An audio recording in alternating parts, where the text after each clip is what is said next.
Well, shooters and reloaders out there, it's Fortune Cookie 45LC coming to you from the hot lead zone, and happy Thanksgiving again to all of you out there. But what I got here is a Thompson Center Encore 12 gauge slug barrel. Happens to be a 24-inch slug barrel that's chambered for 3-inch magnums, and it's rifled. Well, I got the barrel installed and I need to scope sight it because the iron sights would not zero. So the title of this video is the solution to scope sighting the Thompson Center 12 gauge slug barrels. So the problems are your regular Thompson Center Encore scope mount bases. This is a Weaver and this is a Warren, and they all work very well for most Thompson Center Encore barrels. This happens to be a 460 Smith & Wesson Magnum Encore Katahdin barrel, and it has 4 screw holes to mount the Warren or Weaver scope mount base right there in front of the receiver.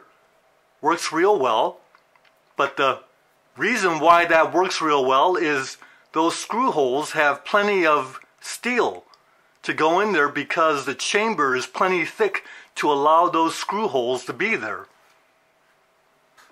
Now you can easily see how thin the chamber walls are on the Thompson Center 12 gauge barrel.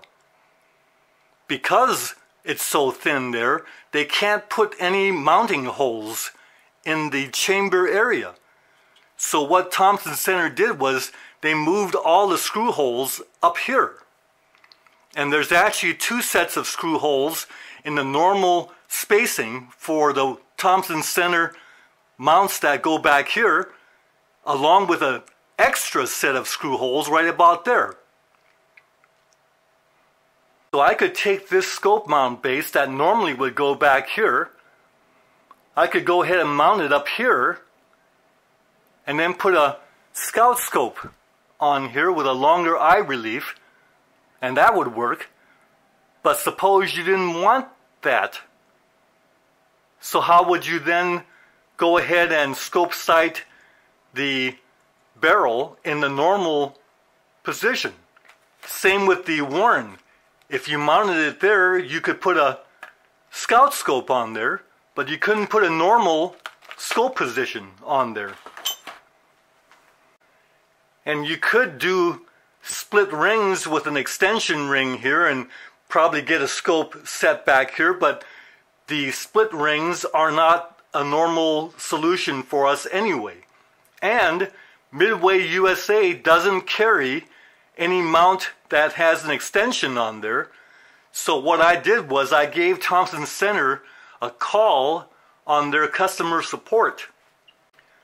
Turns out that Thompson Center does make a scope mount that engages all 6 holes, the 3 pairs of holes up here, and then has an extended base that goes all the way back over the chamber for us to go ahead and mount our scope in a normal position. And I found this out from Thompson Center customer support, and they even steered me onto Optics Planet that had this mount in stock.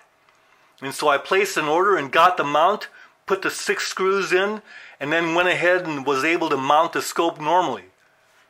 This will take any height bases. I happen to have loopholed quick detach mounts on there.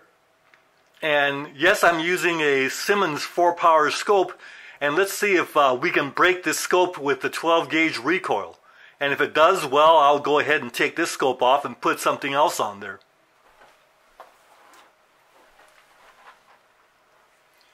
Well, that's the solution, and you gotta admit that sure looks like a nice looking rig, and it'll give you the proper amount of eye relief so that when that recoils, it shouldn't hit us in the eyeball or on the forehead when it recoils.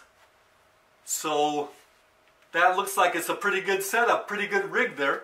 I'm very happy with it, and that's a solution that will work for you also. If you need to go ahead and scope sight your Thompson Center 12 gauge slug barrel. Bye for now.